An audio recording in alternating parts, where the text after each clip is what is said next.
Hello everyone, I'm Lola Ritz and this is Watching and Reading. I'm here to review a book, Someone Else's Shoes by Jojo Mears. The book is actually a contemporary fiction. It follows two women, Nisha and Sam. Nisha is an American woman who is married to this wealthy British man, right? And the man is always traveling continent to continent, country to country for business. So she follows him around. And because of the busy schedule, right, they leave their son at a boarding school. Her son is Ray. So her son is in this American boarding school. They just dump him there while they go around the world. Nisha, being the wife of a billionaire, enjoys life of luxury. Her husband buys her designer stuff, Chanel jacket, Christian Louboutin heels. I don't know if I'm pronouncing it correctly. I'm still trying to learn how to pronounce this designer names the right way, right? So Hermes, purses and whatnot. So she like has different designer stuff. So that's Nisha's life. And then Sam's life. Sam is like a regular wife. She's British, right? And she's like a regular wife. So Sam is married to her husband Phil. Now, Phil is actually undergoing depression because he just lost his father, right? And also lost his job. So it was like too much for Phil to handle. So he was just depressed, and the only thing he does is sleep, eat, and watch TV. Nothing else. Sam has a daughter by the name of Kat.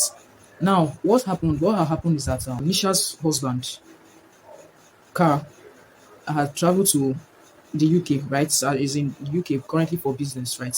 So Nisha goes to this gym to, exercise and stuff. And Sam happens to go to the same gym that Nisha went to that fateful day. So what had happened was that they both have the same type of sports bag. So when Sam was done with exercising, she had finished up exercising before Nisha, right? And then Sam's colleagues called her to the and said, there's this emergency meeting that they have to attend. Sam is the only one. Might I add, Sam is the only person working in her family because her husband has refused to come out of his slum, right? So she's working to keep the family afloat. So she needs to do all she can do to secure her job, right? So her co-worker just called her daddy from the gym. I was like, okay, we have to attend this meeting like real quick, like right now. And so out of hurry, right, Sam just picks up a bag, the one that looks like her own. No, it's not even that looks like, it's actually the same bag, but if she had actually taken the time to sit down and notice it, she would have realized that she didn't pick her bag, she picked Nisha's bag. So she picked her bag to go to the meeting, and when Nisha was done with her exercise, she picked up Sam's bag, right? While they were on their way, while Sam and her colleagues were on their way to the meeting, Nisha opens her bag and realizes that she picked the wrong bag. And she tells her colleagues that they should just try to turn around, take her back to the gym so that she could change it. But they were like, there's no time. If they should do that, right, they'd be late for the meeting. So she just had to go with the bag, go with it. And then she saw this Christian Louboutin. Yes, she saw this Christian Louboutin heels in her bag, the red heels in her bag, right? So that was the red heels that she wore with the suits to go for the meeting. Sam is the word conservative, or let me just say Sam doesn't really have fashion sense. She just wears whatever she can find. Like most of the things that she wears are actually like cheap stuff. So being in that heels in the red bottoms, right, was quite difficult for her. So she wasn't really able to carry herself because she's not used to wearing heels. I don't know if you get it right. So she was like quite fumbling and all that stuff, and that made her to lose that job. It made her to lose that contract, right? Now, on the other hand, Nisha also takes Sam's bag and doesn't even realize that it's Sam's bag. She goes back to the Bentley Hotel where she and her husband were lodged, right? So at the Bentley, as she was about to enter the penthouse that she and her husband were lodged, her husband's bodyguard Harry told her she's not allowed to go in. And she's asking why. And he said that's the instruction that her husband gave him. She's not allowed to go in, she's not allowed to pick anything. She should just sort herself out. And she was quite confused. So Nisha was calling her rich friends and everything. She was calling her friends, yes, the wives of other rich men, the wives of Carl's friends. So it was one of those wives that had told her that Carl is actually over with their marriage. That was why he did that. And she's like that's unfair. Just all of a sudden from nowhere, she wasn't having any suspicion that he was actually fed up at any point. So that's how she wasn't allowed into the penthouse. And in a big city, she didn't know how to survive. So, talking to that Carl's friend's wife who had given her this tip, had even told her that it is not good she associates with Nisha because her husband will be offended and her husband still needs Carl's influence in the business world. So it was like all the rich women that she knew abandoned her. The only person that was able to speak to her was her housekeeper And that's because Carl had also fired the housekeeper, knowing fully well that the housekeeper is close to Nisha. So it was only her housekeeper that she was able to talk to, and she had to get another hotel room, a cheaper one, right? And it is in this situation that we see that Nisha just is really from nothing. She just married rich, right? And because Carl knew that she's from nothing and she has no backbone and no support, that was why he did her dirty like that. Anyway, Sam, on the other hand, keeps wearing the shoes as she has other meetings to go to. And after some time, she starts to understand how to walk in red bottoms comfortably, right? And because it's red bottoms, and you know those shoes are special. That's the best word I can use for it for now. Those shoes are special, right? So because of that, and that she can carry it confidently, right? She starts to get contracts from the different clients that she's having these meetings with, right? So yes, Nisha has also discovered that she too is with the wrong bag, and she cannot believe the kind of things she's seen in the bag, like the shoes, the clothes, like they are just beneath her. Whereas on the other hand, Sam has designer stuff with her. A few days after, anyway, Sam goes back to the gym to try to return that bag. And when she gets there, she sees that the gym has closed. Like it's no more operational. So Sam is stuck with her bag, and Nisha is also stuck with the other bag. Now Nisha contacts someone, a PI, who has been digging her husband, right? She contacts the guy and asks if the guy has any debt on her husband so that she could use it against him to like at least get leverage, get money from him, get settlements, get her things, her designer things from him. And the person says yes, he has leverage, he has something that he can give her that she can use against the husband. So how do they meet now? Because she's no more staying at the Bentley, right? Her housekeeper, right, is the one who describes her for this person who's coming to give her the message. So her housekeeper tells the guy, the PI, that her mistress, that's Nisha, we meet him at White Horse Pub, right? And he says, "Oh, how will I know who Nisha is?" And she says, "Oh, Nisha is the woman that will be in the red bottoms." Once you just get to White Horse Pub, any woman you see in red bottoms is going to be Nisha. And the man says, "Okay." So like because Nisha being strapped of money because she didn't have money, right? She had to be using her housekeeper as the middleman of the conversation. That night, after Sam had scored this very big job, this big contract with this big client, she decides to go to White Pub to celebrate it with her co-workers, right? And Nisha is also goes to White Pub to meet the PI. So what happens is that the PI actually goes to White Pub and sees Sam in the red bottoms and gives Sam the evidence that was meant for Nisha, right? And he leaves. Then on the other hand, Nisha goes to White Pub and she doesn't meet anybody. She stays there until they've closed, nobody shows up. And then when she spoke to her housekeeper said, "But the PI told me that he already gave it to you." And she said, "That means that he gave it to someone else, not me, because I didn't see anybody." That's when Nisha now realizes that there are like four different White Horse pubs in that area. Like, oh my God, it was so sad.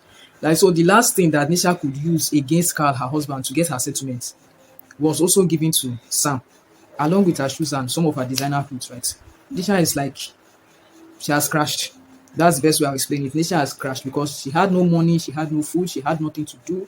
Out of frustration, she went back to the Bentley, probably to confront her husband and maybe grovel at his feet or something. She just went back to the Bentley. And she was so scared of her husband's bodyguard, Harry, right, that she decided to use the back door to get into the Bentley. So when she got in through the back door, she meets this woman, Jasmine, and Jasmine happens to be one of the housekeepers of the Bentley, right? So Jasmine saw her and mistook her for somebody who came to apply for a job. And because Disha was down to nothing, like Carl, like really, oh my God, he really strapped that woman. None of her cards was working, like nothing, like there was no money anyway. She was just stranded in the UK. Probably because of the way she looked, right? Jasmine had thought that she came to look for a job. And because Disha did not have anything to her name, she took the job. So she started to work as a housekeeper at the Bentleys. She was so, because of what Carl had put her through, right? She was so unrecognizable that Carl actually passed her by and didn't know that she was the one.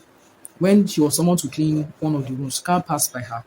He didn't know that she was the one. Nisha uses the job to hold herself, to get herself together, and she even ends up squatting with Jasmine. So she and Jasmine actually become very close friends. Nisha starts to fall for the head chef of the Bentley as well because the guy cooked so much and like he knew that she was hungry. He offered her food, like, oh my God, the situation was so pitiful, right? Like the guy seeing her, the head chef seeing her just knew that she was really hungry. So So he just offered to give her food, like out of being nice. But because of the situation she was going through, because she was already down to nothing, she now took it to mean that he was trying to seduce her or something like that. So it was later she confronted him. He started to explain, like, no, that's not it. Like, I just know you really need this food and we already have excess here, so why won't I give it to you and stuff like that. But anyway, that's where their relationship started to grow. Now that Nisha already works at the Bentley and is a little bit stable because of earnings from the Bentley, right? She decides to look for the woman who took her shoes. Sam, on the other hand, is getting these contracts. She's happy. There's improvements. Like business is going, work is going nice. But whenever she gets back home, Phil is either in front of, maybe on the couch watching TV or sleeping. Like he's that depressed that he doesn't even know what is even going on in his wife's life, and she starts to feel lonely emotionally, right? So Sam starts to have an affair with one of her co-workers, Joe. So the affair is like really, really growing and stuff. And her daughter Kat actually sees her when she's kissing Joe at a point in time. So Kat gets angry at her father. She goes back home, gets angry at her father, and asks her father why he has decided to just be like the ghost of himself. He's just there. He's not even looking for her to improve and stuff. That he hasn't even noticed that his wife is actually having an affair. Phil just awakes for whatever his issue is, and he kind of like that news like got him pissed. So he starts to search through Sam's things, and on searching he sees the red buttons, right? And he tells himself, "Oh, it's because my wife wants to have an affair. That's why she bought these red buttons to impress the man that is having an affair with, right?" So he takes out the shoes. Now Nisha, on investigating, discovers that Sam is the woman who has her shoes, right? She comes to meet Sam at her place of work. She just walks up to Sam out of like sheer pure rage and just starts shouting at Sam and calling Sam a thief. Sam stole her red buttons. Because sorry, I forgot this part. Yes, I forgot this part. Nisha later met Carl and asked for settlement. And Carl said the only condition that he will give Nisha the settlement is if she can return the red buttons to him. And she's asking like, but why? Because like the new girlfriend that you have doesn't wear the same shoe size as I do. So why do you want to collect the red buttons you bought for me to give her? He says that's none of her business. She should just return that red buttons before he can give her the settlement. So that's why Nisha starts to look for Sam to get her red buttons. So when she sees Sam at her place of work, she just, out of anger and frustration and everything that's happened to her, she just runs up to Sam and starts shouting, calling her a thief. Sam's boss hears this and says, because Sam has brought that kind of drama to the place of work, she's fired. After being fired, Sam tells Nisha, just follow me to my house. Your shoes are in the house. They both go to the house and then they meet Phil. Phil is now somehow moving around the house because he has come out of his slum, right? And Sam brings out the bag and gives it to Nisha. Nisha settles the bag and sees that the shoe is not there. I asked Sam, but the shoe is not here. And Sam says, no, it's there. Sam then asks her husband, Phil, like, did you go through his bag? Did you see any shoes? And he says, yes, he went through the bag, he saw the shoes. And she's like, where is it? And Phil was like, I threw out the shoes because that's the shoe that you're using with your boyfriend. The boyfriend, you're cheating on me, or that kind of embarrassing thing. Like, so Nisha like kind of knew what their personal problems were. So he said he threw it out, but Kat's daughter told him that she had a better idea of what to do with the shoes. So they asked the daughter, what did she do with the shoes? She told them that she gave the shoes out to charity.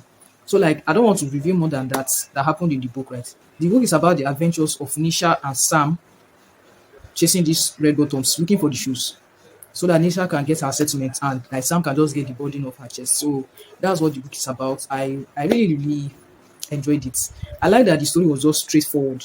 There was no mystery. There was no time lapse. They didn't put the time lapse of showing present, past, future, present, past, future. It wasn't there. It was just a straightforward story, and we're just following the journey of how the shoes was traveling and all, and how they were able to get the shoes back in their possession. And Nisha was able to get her settlement from her husband. So that's that about this review. See you in the next one. Bye.